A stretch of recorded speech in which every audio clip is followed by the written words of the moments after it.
This is Michael Willett of Double Helix, and had the unique experience of playing a whole bunch of KI recently, and a lot of folks have been having a lot of questions at home in regards to some of the characters, and I've actually had a lot of things that I really wanted to talk about. So one of the things that recently happened was an announcement that Killer Instinct was going to be a free-to-play game on Xbox One. You can download the game for free. Jago was going to be playable, and at that point you would have to pay money, and people are using the term nickel and diming for other characters.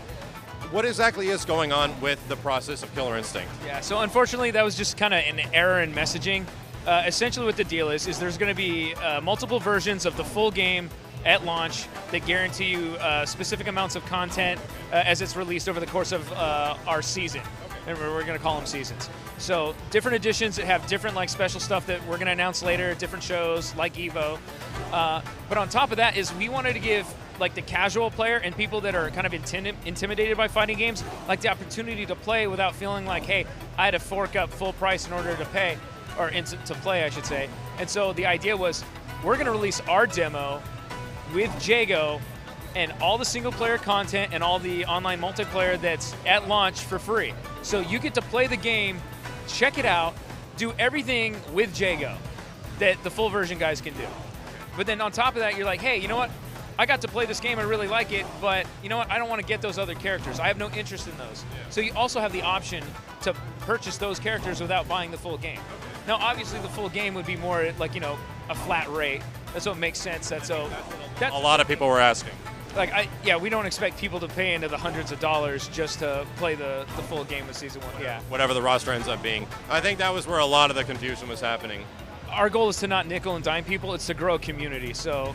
There you go. Oh my God. So as far as when it comes to like this stuff that might be available between like Season Pass or what you guys were saying about seasons and things like that, is there a possibility that we could potentially see things like original character costumes like eventually available or like downloadable content? I don't want to talk about DLC before the game is out really, but thinking about the original costumes in the characters in this game seems really exciting to me.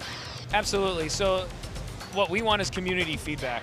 Like, tell us what you want to see in upcoming seasons, and we want to be able to go out and like see like what does everybody really want, and then push forward for that stuff, for that content. That sounds great. So if you guys want to see original costumes, like if you have a problem with the way a character looks, put a comment below and say that you want original costumes. If the game gets enough support, I guess we might actually see something like that in the future.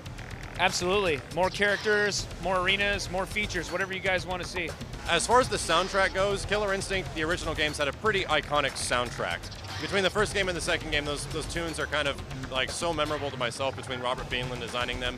Does he have any involvement in this game? Yes, actually Robin listens to all the music that's being produced by our new composer, Mick Gordon. He's from New Zealand. He's been known to do like the Dead Space soundtracks, Need for Speed, very prolific work, and he's totally awesome. So Robin basically gave his blessing after hearing Mick's demo, which was for Tiger's Lair, which is completely amazing. That's Jago's theme, right? Yes, that's Jago's theme. So as you can hear, like all the like really Buddhist themed like audio and the chants, and we thought it was very primal. And Mick really wanted to get the essence of the fight and remain true to like the origins of the character, that very Tibetan feel. So he went to his local Buddhist temple, and they taught him how to do the guttural like all the That's pretty cool. I was noticing even when you guys put up the character art of Jago, how he had a lot of inspiration from all these different Tibetan cultures. And are we going to see more artwork like that showing where the character's inspiration comes from?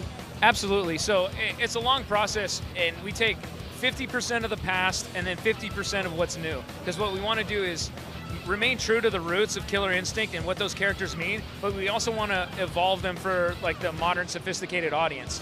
So our take on Jago is like, let's embrace the Tibetan monk. Let's really dig deep into what that means. So it's like from the tattoos that he has, about the tiger spirit that he's inflicted upon himself, to the gear that he's wearing, even to the style of sword that he has, they're all Tibetan and reminiscent of the tiger spirit. So the way the cloth folds, you can see like the tiger stripes kind of there, like his knee guards are like tiger's mouths are open and clouds. So I was noticing all those little details, and I was at first seeing Jago, and I was like, it doesn't really look like Jago, but then I actually looked at the design document you guys put on the website, and I was like, oh wow, his backstory is like insane. It's like way different than previous Jagos. It's way darker, so a lot of the design decisions made a lot of sense at that point.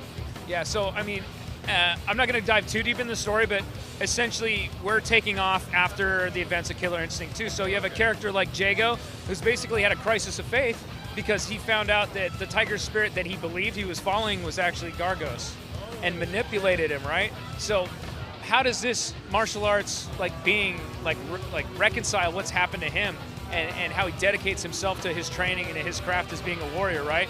As reaffirming what is the tiger spirit to me, and what does that entail? And he kind of all our characters are going to exist in the gray, basically. That's sick, because you guys are putting a lot of thought behind the backstory of the previous games, because when I think of the backstory of Killer Instinct, I'm like, Ultra Tech is an asshole. It's kind of hard to understand where the characters are coming from, and now you're giving this real deep backstory connected to the mythology of the previous games, and it feels really thought out, if that makes sense. Yeah, we want to put meat on those bones. That's so it's compelling.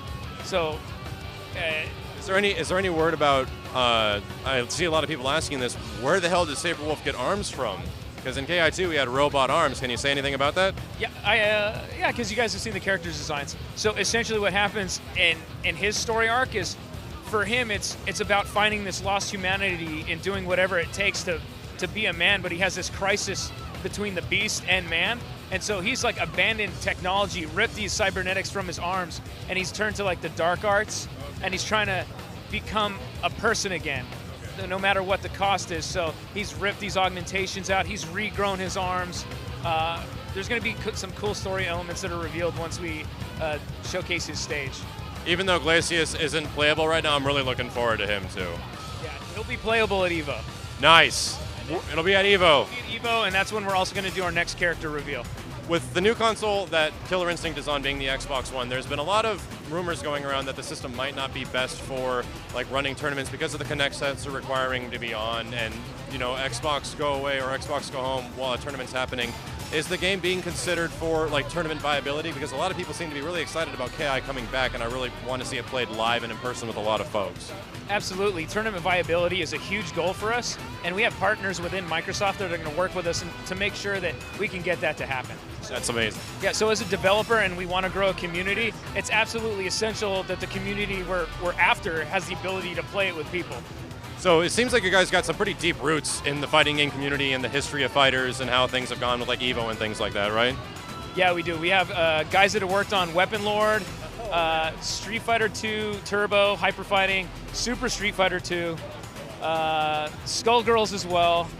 So we have a lot of guys that have worked on fighters or just love fighters in general. That sounds pretty cool that there's a huge culmination of talent coming together to put something like KI together. And one thing I wanted to ask you personally, and I like asking a lot of the devs regarding their game, what's your favorite new feature? Because KI introduces a lot of new things as far as the fighting game system in comparison to previous Killer Instincts. What's your favorite new feature in KI? Oh man, besides it's in 2.5D, and it runs at 60 frames a second. That's pretty good. Take a shot, guys. I actually really like the way that we've incorporated our juggle system and the elegancy in our breaker system. And anyone who gets a chance to play at Stella's, if this is posted by then, or if you got to come to the show and play it, you're playing version 1.0 of our breaker system. We really want to make sure that this game is all about that two-way interaction. And it's super fun to play. I mean, I can't express it enough. When we have animators, VFX artists, guys that you wouldn't typically think in game development are really gamers. These guys love our game. They love playing it. For us, it's all about accessibility, but then making sure that we have the roots in there for the tournament scene, that people want to keep coming back to the lab, figuring out, hey, what's the best way to maximize or to bluff someone into a bad break and really blow them up. So we just got off a big session on stage during the Mad Catz live show, and it's pretty exciting to see a 30-hit combo come on the screen. People just blow up in the crowd. It's one of those things that I like in this environment because not a lot of people know the move lists and the availability of the Ultras. So when you see that stuff happen, it's like an arcade again, and you see everyone explode. Yeah, it's absolutely magical. Like I said, this has been a dream job for a lot of us, beyond our wildest dreams, and so we're so happy to share it with people and then basically get the community involved. I think it's the greatest thing that ever happened. I think that's what everyone wants to hear. So thank you very much, Mike.